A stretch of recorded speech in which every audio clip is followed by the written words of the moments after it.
You've probably seen this. Tell me you have pretty privilege without actually telling me that you have pretty privilege. A lot of people are talking about pretty privilege on TikTok and YouTube, and it's been all over Reddit too. I think we're fascinated by pretty privilege because we live in such an image-based culture. From influencers and celebrities on social media to filters and beauty products, we're bombarded by beautiful people on our social feeds and tips and products to help us improve the way we look. And yet, pretty privilege is not something people have really talked about openly until recently. But people are now sharing their experiences where they've benefited from it or have been ignored and felt invisible because they are not seen as conventionally pretty. I also think the idea that attractive people might experience life differently than everyone else is also just fascinating. Kind of like how we're also interested in the lives of celebrities or billionaires. But do hot people really get treated so differently than everyone else? And is pretty privilege actually real? Well, let's get into it. But first, I want to talk about e.l.f.'s new Pure Skin line. Thanks e.l.f. for sponsoring this video. I've talked about e.l.f. skincare on my Instagram before, but I feel like they've taken it further with this launch. I really like what they've done. They've kept it pure and only launched 3 products, a cleanser, toner, and moisturizer. And like I said before, if a brand is going to create something simple, it has to be done really well because there's nowhere to hide. I try a lot of new product launches and these really stood out to me. I actually think this is one of the best, simple, essential, and affordable lines to come out in the last couple of years. I think it's great if you're starting out with skincare, looking to minimize your routine, or if you need to strip down to the basics because you've over-exfoliated. The line is dermatologist developed to work for all skin types and it's fragrance-free and oil-free. There are a ton of great ingredients packed into these products like oat milk, niacinamide, allantoin, ceramides, hyaluronic acid, and glycolic acid, and no parabens, sulfates, or phthalates. The cleanser is a cream cleanser that's really gentle with oat milk, allantoin, and niacinamide and leaves your skin feeling really soft. The toner is really refreshing and calming and it's got oat milk, aloe juice, and niacinamide. And the moisturizer feels rich, but it's non-comedogenic and oil-free, and it's got oat milk, ceramides, and niacinamides in it. These are perfect if you're looking for a cruelty-free alternative to CeraVe or if your skin just isn't vibing with their reformulations. All of e.l.f.'s products are cruelty-free and these do not sting when I use them. Oh, and I've added a link in the description box below so you guys can shop these. Okay, so although I just did kind of like a mini product review just now, this isn't a skincare video. This just felt like an important topic and one that I really wanted to give you guys my take on. Not to mention, what I uncovered is absolutely fascinating. So let's jump in. What is pretty privilege? Well, it's pretty straightforward. Pretty privilege is basically the result of all the social advantages that someone gets because they're attractive. But what even is pretty? Because obviously beauty is subjective. Your opinion of who's attractive might be different from mine. But there are some beauty standards that are universal. You see universally attractive people rewarded on social media with millions of likes and followers, which brings me to the Instagram face phenomenon that a lot of female influencers and celebrities seem to have and algorithms love. I think Jamila Jamil explained it best when she described it as the same kind of doll face. The tiny, tiny contour nose, massive lips, big slanted eyes, general Eurocentric beauty, but with aspects of different ethnicities that we deem acceptable. I think that's pretty spot on. It's a symmetrical face with mostly European features, overlined lips, fox eyes, and also flawless skin, of course. How do you know if you have pretty privilege? Well, if you get approached by strangers a lot, feel like you had an easier time in school, and random people on the street glance at you, smile, or try to hold eye contact, then you do, but you probably already know that. What's life like for these really pretty people? Well, there are lots of advantages, but let's dive into 3 major ones. Number 1. They get free stuff. If you've ever been to New York City, you might think, wow, it's really expensive. $17 for a salad, $40 for a workout class? Well, it's not nearly as expensive if you're a professional model because they get the stuff for free. And as normal, non-models have to pay to be in their presence. Don't believe me? Fun fact, actually a really dystopian fact that is maybe supposed to be a secret, but whatever. There is this network of apps that are essentially beauty passes. So if you're a model or just like a pretty girl or an influencer, you can apply to get in. They're like exclusive, so not everyone gets accepted, but you apply to get in, and if you get in, there's a ton of businesses, restaurants, like massages, facials, lip injections, makeup, clothes, whatever, haircuts, everything, yoga classes, Pilates, everything that you can get for free just if you like tag them on an Instagram story. So if you follow models that post like Joe and the Juice and Pilates on their story every single day, they're not paying for that.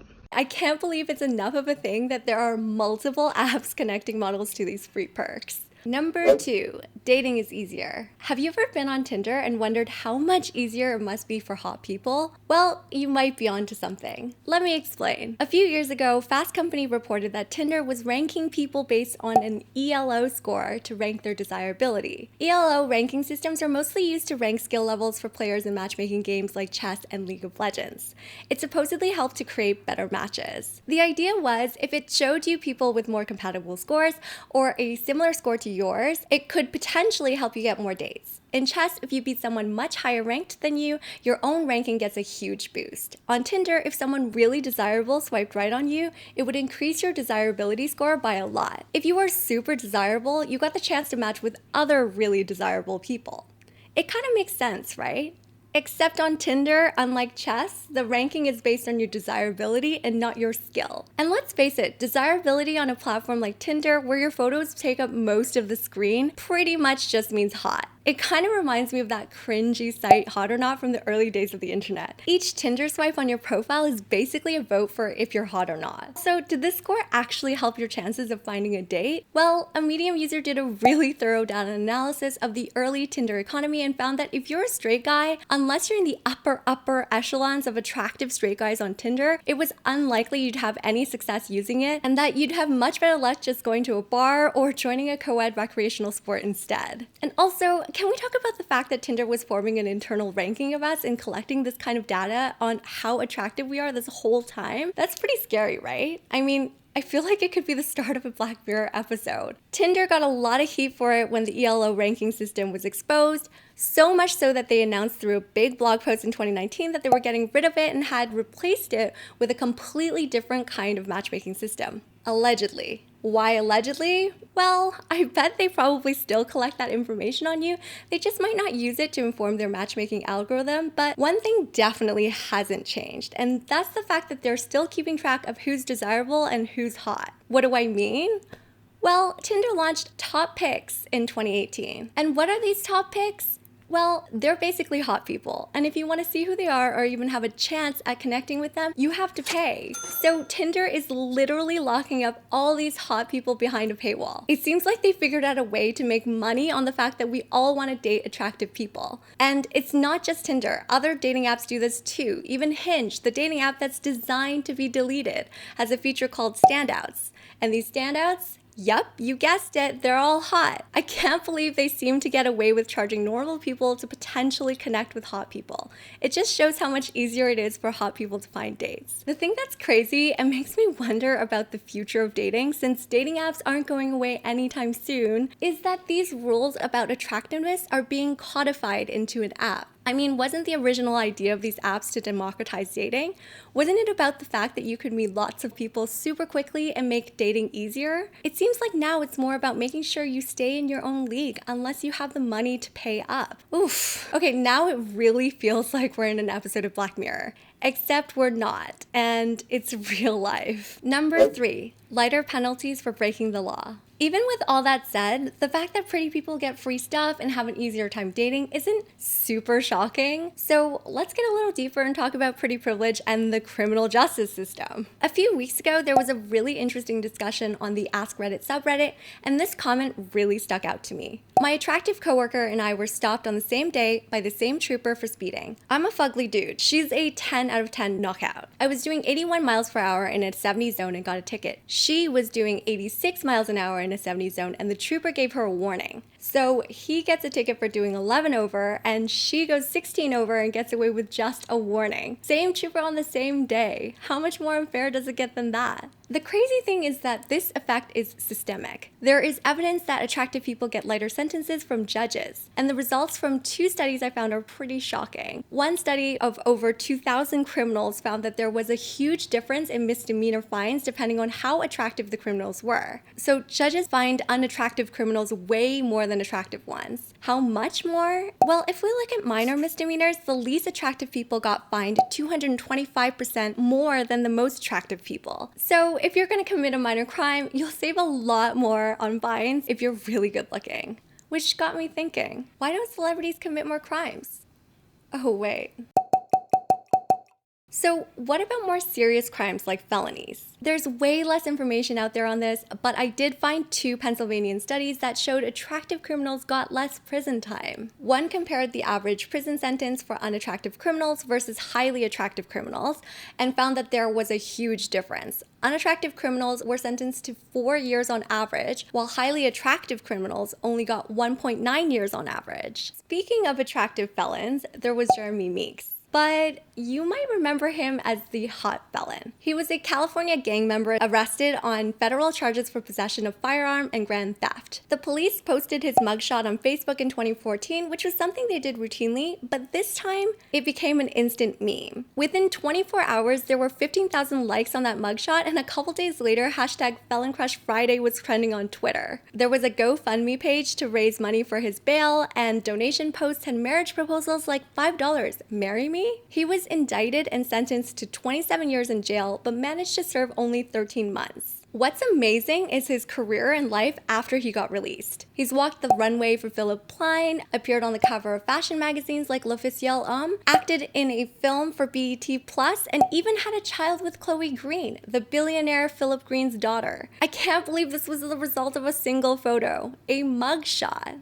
So, is pretty privilege real? Well, it's clear good-looking people have an advantage. They get free things, they have an easier time dating, and they get lesser punishments if they're caught breaking the law. And if that wasn't enough, attractive people are usually seen as more intelligent, having more friends, better personalities, more honest, more giving, and more likely to succeed, leading to better health, earning more money, more promotions, and higher career positions. But why?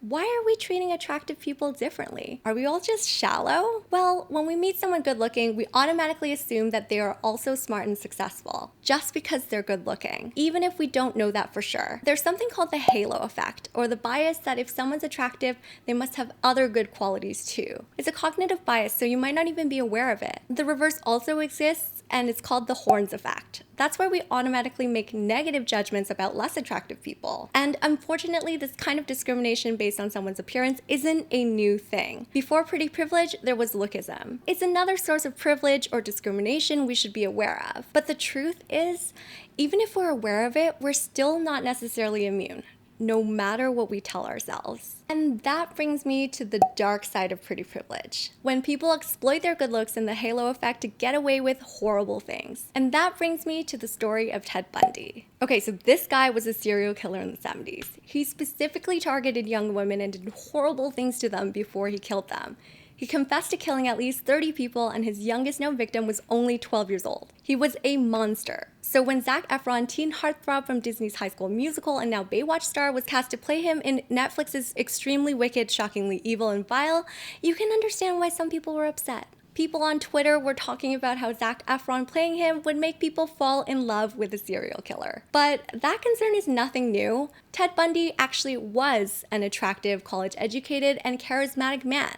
He went to law school, had worked in politics, and people who knew him said he was very likable and had a good sense of humor. When he was caught by police and went on trial for murder, a lot of people just couldn't picture him carrying out such brutal crimes. His handsome looks made him somewhat of a celebrity, and he gained a lot of female fans. A young woman who was ironically just the type of person he would target even told a reporter outside the courtroom that he just doesn't look like the type to kill somebody. But there was such overwhelming evidence against him that he was convicted in under 7 hours. Even so, just moments before he received the death sentence, he managed to convince Carol Ann Boone, one of his closest friends, to marry him at the courtroom mid-trial. She believed he was innocent and even had a child with him when he was on death row. He eventually did confess to 30 murders, but only just before getting the electric chair in 1989. So what was it about him that made people believe in his innocence? Catherine Ramsland, forensic psychology professor at DeSales University, said people thought his good looks and charms were attractive. Many women thought Ted Bundy was handsome, and that he was in law school and knew how to dress well was also a plus. It's like, because he's handsome and charming, there's no way he could also be guilty of these horrific crimes,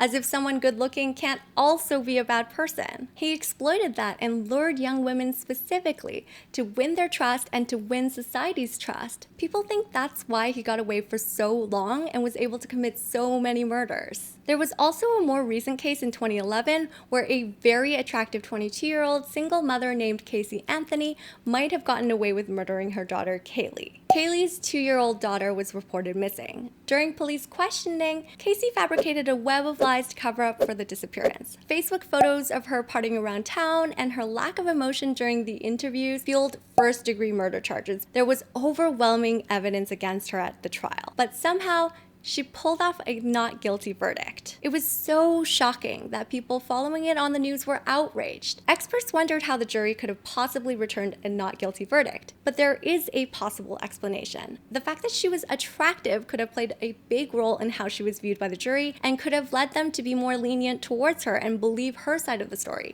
leading to a verdict in her favor. At the time, there was over-the-top media coverage of Casey's looks. Newspapers were posting photos of her partying and wearing revealing clothing, next to stories about her daughter's murder. She was nicknamed Top Mom, and a news presenter even talked about her boobs on air. Of course, we can't say for sure, and she could have been innocent, but it is an interesting theory. Okay, so that was a lot. Is there anything we can do against people exploiting their pretty privilege? Do we even have control over it at all, or is it hardwired? There is evidence newborn babies are born with this bias. Babies as young as a day old prefer to look at attractive faces and will look at them for longer, suggesting there's some hardwiring at birth. But we also can't ignore the fact that it's probably shaped by our environment as well, because we live in a society obsessed with appearance and social media. Using social media a lot can encourage us to have an unhealthy obsession with our image and constantly making upward comparisons, comparing ourselves to the super attractive people we follow. And filters are almost worse, encouraging us to compare ourselves to hotter versions of ourselves. Our image-centered culture puts a lot of pressure on us to keep up, chase pretty, and it can end up making us feel pretty ugly. But there is hope. We can consciously fight this bias by slowing down your thinking. We don't rely on objective facts only when we form an impression of someone. So we actually create an impression around what we already know. When we see photos of people presenting themselves in their best light, looking really great on social media, we make snap judgments on how they must have an amazing personality, a lot of friends, or an amazing life, even though we don't know them at all in real life.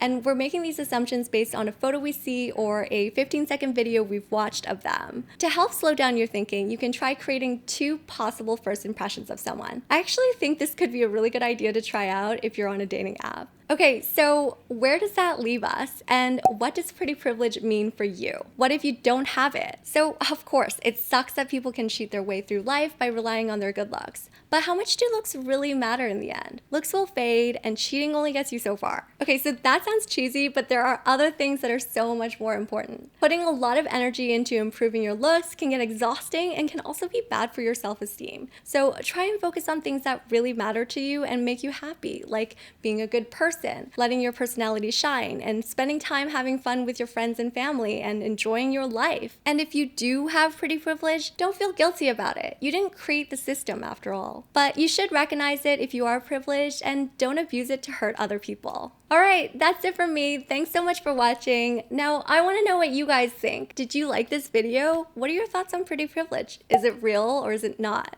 Comment below. Thanks again to e.l.f. for sponsoring us today. Don't forget to give your girl a like and subscribe and hit that notification bell so you don't miss out on any of my videos. See you next time.